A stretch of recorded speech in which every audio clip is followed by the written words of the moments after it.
Welcome to Rustbelt Abolition Radio. My name is Andres. In today's episode, Survival and Resistance, we focus on the ways women are organizing against gendered violence and mass criminalization, and for a world free of domination. We speak with Mariame Kaba, a longtime abolitionist organizer and writer, about her work with groups like Survived and Punished and Project Nia, and the criminalization of women under capitalist heteropatriarchy. We also talked to Adrienne Skye-Roberts from the California Coalition for Women Prisoners, CCWP, on specific issues faced by women behind bars. We closed today's show with the voices of two women from CCWP's multimedia project, A Living Chance, Storytelling to End Life Without Parole, and a poem written and read by Carmen, a writer and artist currently incarcerated at the Women's Huron Valley Prison in Ypsilanti, Michigan. But first, here's Cave Syed with some news you may have missed. The Free Brescia campaign has called for a nationwide week of action on April 10th. Brescia was incarcerated last year at the age of 14 for defending herself and her family against the everyday violence perpetrated by her father. Brescia is currently incarcerated in the Trumbull County, Ohio Juvenile Detention Center and facing an aggravated murder charge. On March 23rd, after a 3.5-year-long immigration battle, Rasmia O'Day, the 69-year-old icon of the Palestinian Liberation Movement, ended her fight to win justice. Due to slim prospects of a fair trial, O'Day accepted a plea deal that will require her to not serve any more time but strips her of her U.S. citizenship and her right to remain in the U.S. On International Women's Day, millions of women from across the globe joined in a global strike, and hundreds shut down Main Street in Ann Arbor, Michigan. Marchers chanted, "From Palestine to Mexico, border walls have got to go," and invoked the name of Ara Rosser, a black woman murdered by Ann Arbor police in November 2014. Here's a segment from one of the speeches. We fight back against the attacks on reproductive rights from this current administration, but we must also recognize that full reproductive justice for all is impossible under any president from either major party within the context of our current system. We cannot achieve full reproductive justice without dismantling the capitalist, imperialist, white supremacist heteropatriarchy. See News from the Streets at rustbeltradio.org for links to these news items, including the Free Brescia curriculum.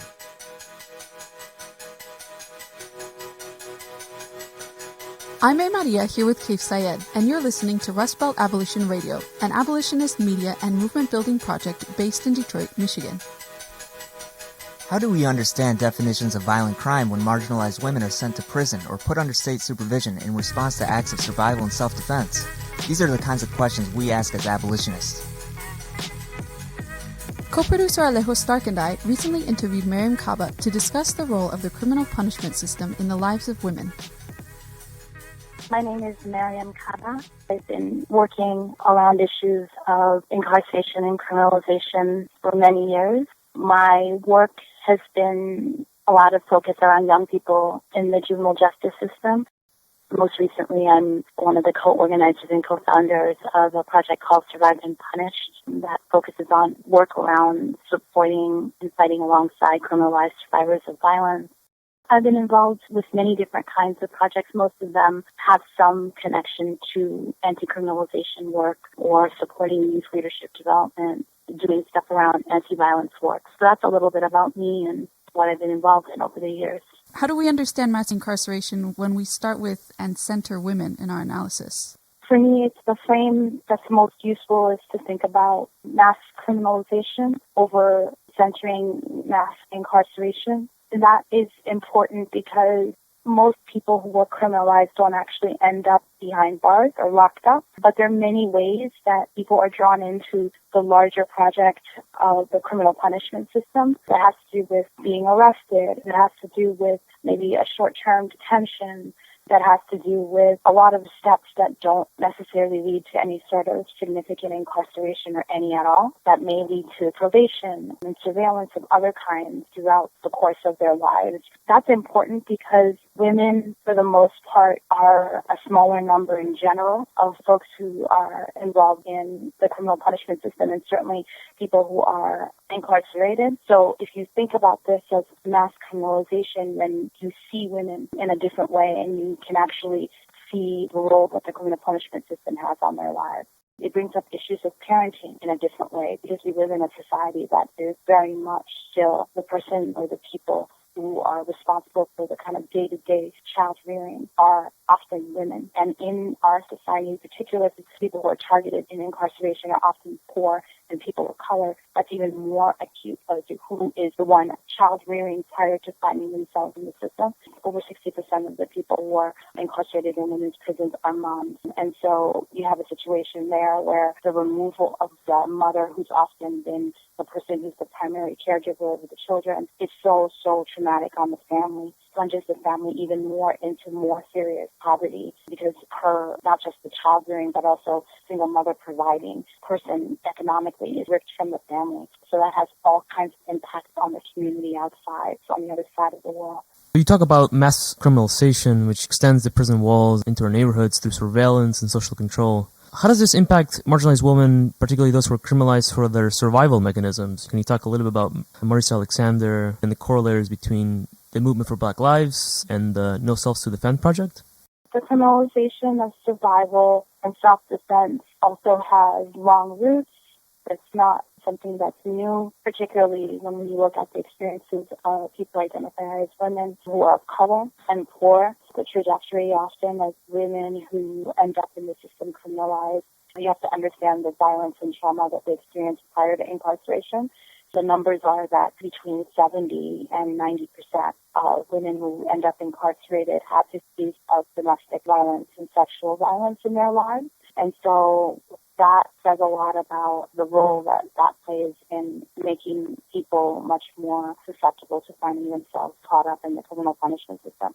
To the example of Maurice Alexander, a mother of three, who in 2010, 9 days after she had her third child, was attacked within her home by her then estranged husband, who had a history of abusing her, and also every other woman he'd ever been with. He'd admitted that himself.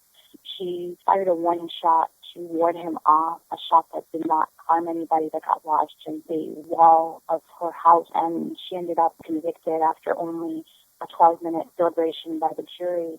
She was found guilty of aggravated assault and illegal firing of a weapon, 3 counts of that. She'd been charged under the 1020 law in Florida, which talks about the fact that if you illegally discharge your weapon, you're subject to a mandatory minimum sentence of 20 years. So when she was found guilty, the prosecutors decided to upward the 20-year mandatory minimum, and that's what she got as her sentence. I started the Chicago Alliance for Freedom of Alexander to work alongside and in support of the National Mobilization Committee to raise money, awareness, and to support Marissa and her family while she was going through her trials and tribulations. She ended up having her case in 2013 overturned on a technicality. She got a new trial, and before she actually was set to go to trial, she took a plea deal, which ended up being the time she'd served, plus an extra 65 days in jail, and then a probation of 2 years, where she would have to have electronic monitoring and house arrest during those 2 years. Just this half year, in 2017, at the end of January, Marissa finished her 2-year electronic monitoring house arrest probationary sentence. So she's now officially quote-unquote free, even though she still has a felony record, which is very problematic for many different kinds of reasons. You know, we have to think about the collateral consequences of criminalization and how that basically keeps you in the second caste system, even when you're supposedly quote free and you've done your time. So that's one example of the ways that self-defense is often criminalized, particularly the self-defense of Black women and women of color.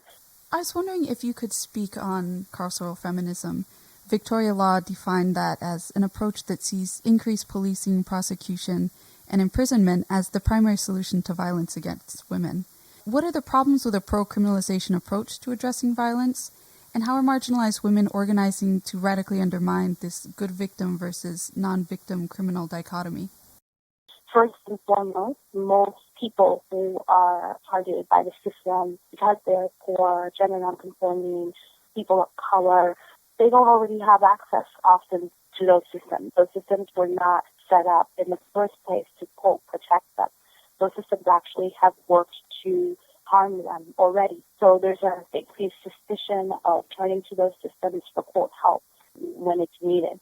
What carceral feminism doesn't consider is the fact that those systems are not set up to help everybody, quote unquote, equally and in the same way, and that those systems are often adversarial and very much harmful to particular communities. So those communities don't get the same benefits as middle-class white women. And so that's a way to think about the way that carceral feminisms don't really take into account everybody when the focus is on using the apparatus, the killing machine of the state to actually solve problems. It's kind of a weird self-fulfilling prophecy of the system not being there for you, you doing what you need to do to survive, you then becoming criminalized by that very same system that you didn't turn to in the first place because you couldn't. But you're caught in this horrible cycle of inability to actually be free and to have an opportunity to be free of violence and free from violence. The other issue is that when you're in a position where you're already marginalized, it isn't just that that system is going to harm you in some kind of way. It's that it's very difficult to see yourself sometimes as worthy even of quote-unquote protection. You're very much limited in terms of the tools that you have at your disposal. So you're much more likely to take matters into your own hands. And that itself, because you're not considered as somebody who has a self-worth defending, puts you right in the middle of being criminalized by that system. So you mentioned the dichotomy between perfect and non-perfect victims, violent and non-violent survivors. We don't make any distinctions. People who are defending their lives are considered violent offenders.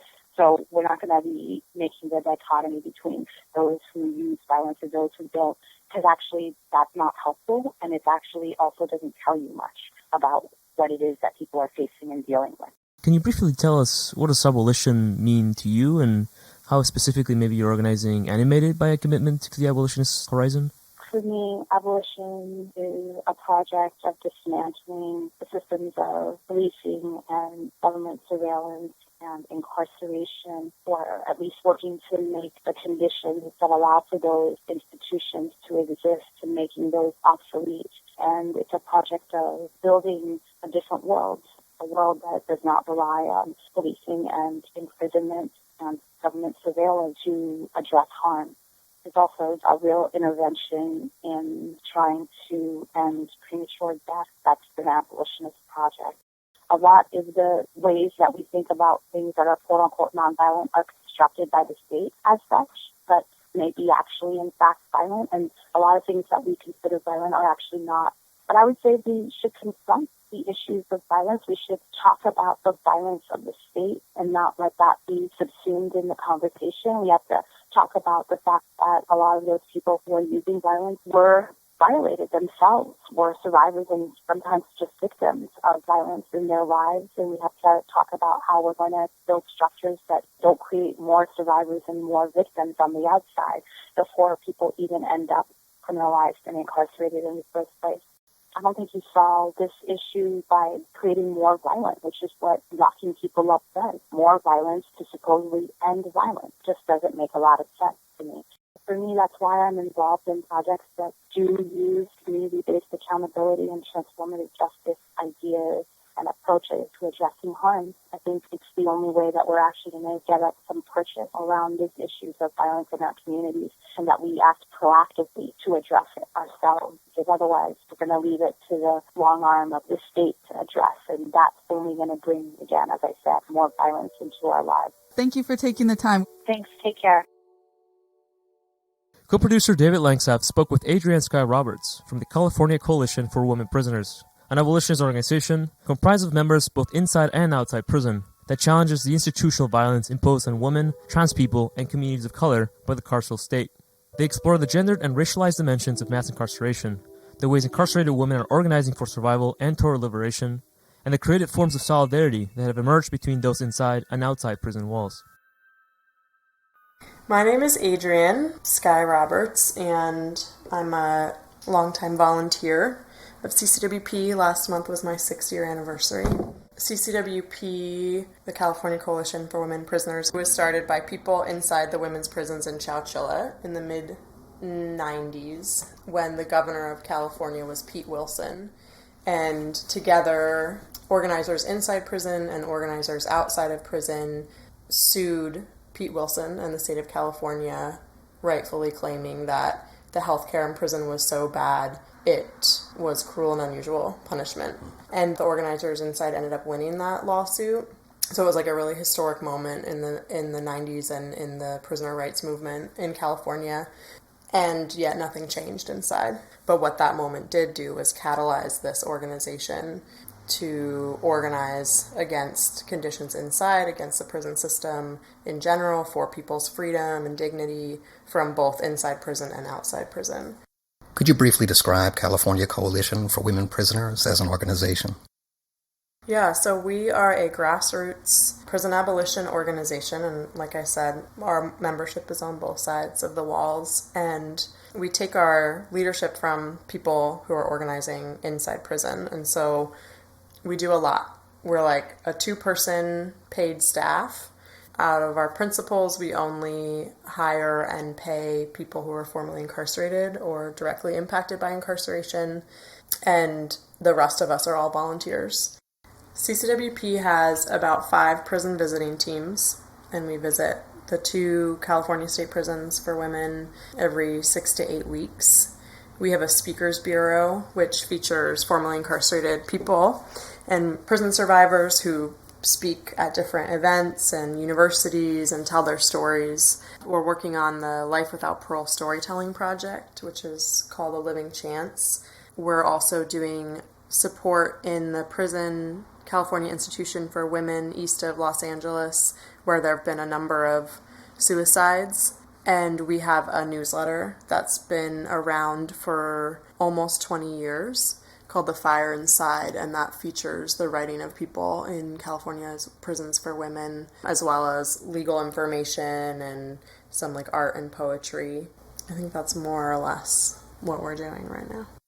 What does abolition mean to you, and how do you see CCWP's politics and organizing as animated by a commitment to and vision of abolition? And conversely, what perspectives and lessons do you think organizing as, with, and for incarcerated women has to offer the broader movement for abolition?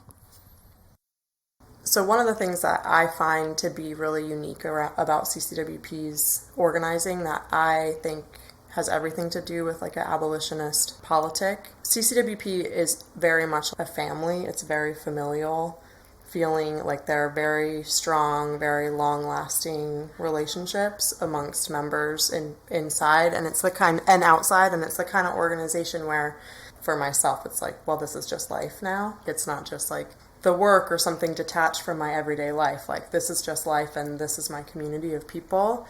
And to me, that's abolitionist because it's, well, one, it's speaking against a lot of patriarchal norms, and it's getting outside of some capitalist structures and also like heteropatriarchal structures of family and communities of care. And I think abolition is about like reorganizing power and reorganizing power structures. And within CCWP, the people who are at the center of our organization and the center of our movement are women and trans people of color who are often poor, who are incarcerated. And so that's a restructuring of power, and it's a restructuring of whose voices are the loudest and whose leadership is honored, centering the people who these capitalist punitive structures are marginalizing. Can you speak to the ways intimate and gendered violence and trauma are weaponized by the carceral state, and the various ways women are resisting, both inside and outside, whether through coalitions such as Survived and Punished, or projects such as Life Without Parole and A Living Chance? I've never met anyone in a women's prison who is not a survivor of abuse. Whether it's childhood abuse, childhood sexual abuse, intimate partner violence, human trafficking, etc., etc. It's absolutely the thing that connects everyone I've ever met who's done time. In California, if you were a survivor of intimate partner battering or domestic violence, any evidence of your abuse was not allowed in the courtroom prior to 1996. So if you were on trial for killing your abusive partner in an act of self-defense of you or you and your children, or if you were in an abusive relationship and you happened to be present, or you were coerced into being present at the time when your abusive partner killed someone or harmed someone, that evidence of your abuse and your abusive relationship was deemed irrelevant. So there are many survivors sitting in prison who never actually had a chance to tell their full story. So that is one of the most obvious ways that the system relies on gender violence and relies on patriarchy and misogyny, and it's racialized violence as well, because these are majority women of color, in order to incarcerate more and more people. There's so many ways that people are resisting from inside and have been resisting from inside since incarceration began. Some of the most obvious ways are through education, outreach, and awareness around cycles of abuse and around specifically intimate partner battering, since so many people inside have had that direct experience. So many people do legal support for each other inside. There are a lot of what would be considered jailhouse lawyers, people who are self-educated around the law, and they write writs for people. They support people prior to their board hearings. They're supporting people writing their commutation applications to Governor Brown. And then through CCWP, we're connecting with all the organizers inside and sort of bringing their work out. Staying with this line of thought, in what ways does CCWP's analysis, politics, and vision depart from the mainstream movement against domestic violence, particularly with regard to the latter's reliance upon increased policing, prosecution, and imprisonment as putative mechanisms of prevention and redress? A tendency that abolitionist queer feminists of color, in particular, have critiqued as a kind of carceral feminism. What I've heard over and over again from incarcerated survivors is that they're now in an abusive relationship with the state. So the same tactics and the same abusive patterns and abusive cycles that were present in their relationships, often with their co-defendants or their abusers, their parents, their husbands, whomever, on the outside, those very same tactics and cycles are being enacted upon them by the state, by the agents of the state, and they're in an endless cycle of manipulation and control. Can you speak about CCWP's multimedia project, A Living Chance? A Living Chance, the full name is A Living Chance Storytelling to End Life Without Parole. And CCWP we've always visited people sentenced to life without parole. So it's always been an issue that we've been aware of and engaged with and have relationships with people serving that sentence.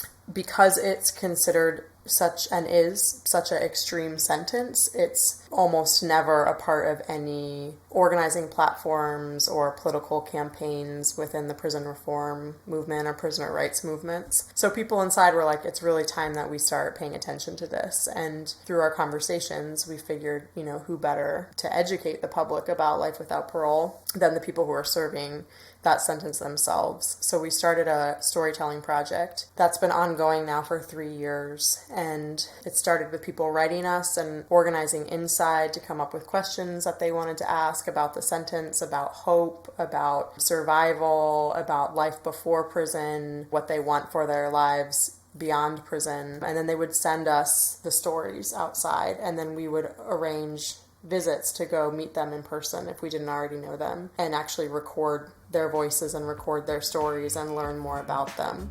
So thanks so much for coming on our show, Adrienne. It's been really great to have you. Thank you, David. We now turn to 2 clips from the California Coalition for Women Prisoners multimedia project, A Living Chance, Storytelling to End Life Without Parole. MC and Kelly speak about their experiences as women sentenced to life without parole, state violence, and the ways women are resisting inside.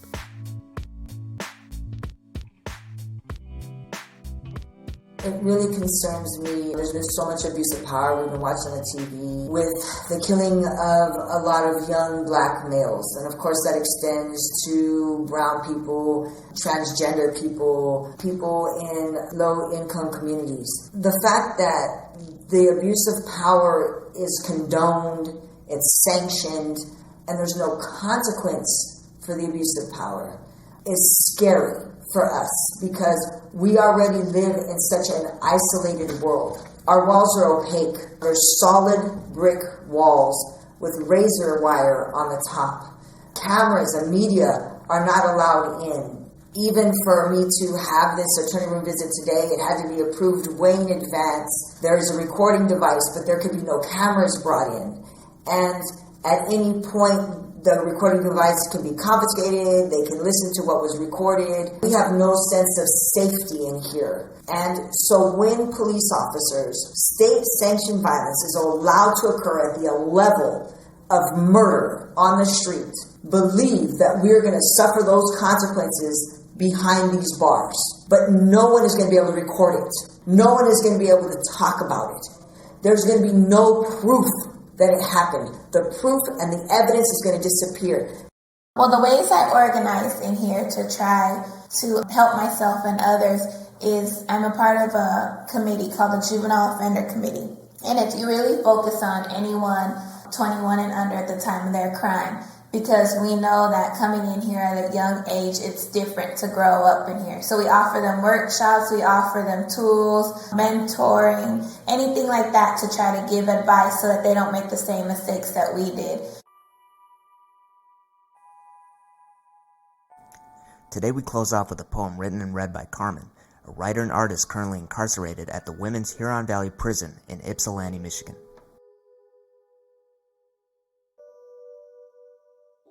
They suffocate beneath hypothetical honor, novel youth, staunch and vigor, downtrodden miscreants and misled gospel swine, laudable arsenic and frivolous rape. With wall-eyed optimism and aromatic guises, credible vermin create fatted shits floating in a florid flush of narcotic vitality that hoard, stack, and suspend pulsating bassinets of maggot righteousness. Prejudiced and perverse, they exasperately glorify baseless white-washed justice, forged and fetid in wickedness, yawning, indolent, and slothful. They don't, facing moral existence and stagnant comfort.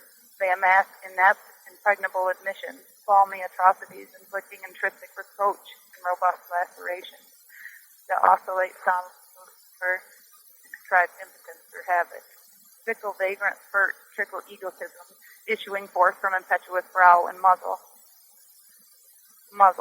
monotony, malevolence, languid malefactors and carnal hoodwinks, egress and slacken, impulsive, inauspicious conglomerations, disingenuous asps uttering indigenous animosities, circling, lurching.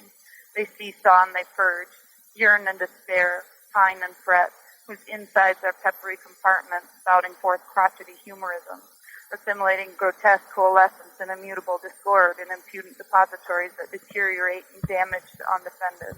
Solicitors of substantial avidity, ravenous in elocution, covet pulpits awash in temperate absurdity, perpetuating flaccid ingenuity and paltry fortitude, emitting dissolution, they divulge dissipatable conciliation and eloquent delirium. With compulsory reprisals that besetting any trier of fact, hew malice for systemically feeding pretentious pendulums that swing admissive, sway and strangle, bruise and subdue, causeless in their incisions, immersed in abeyant grasses, feign feeble, virginized gashes, to persuade, confound, and antagonize indignation, they, the prosecution, fragment lives and prostrate freedom.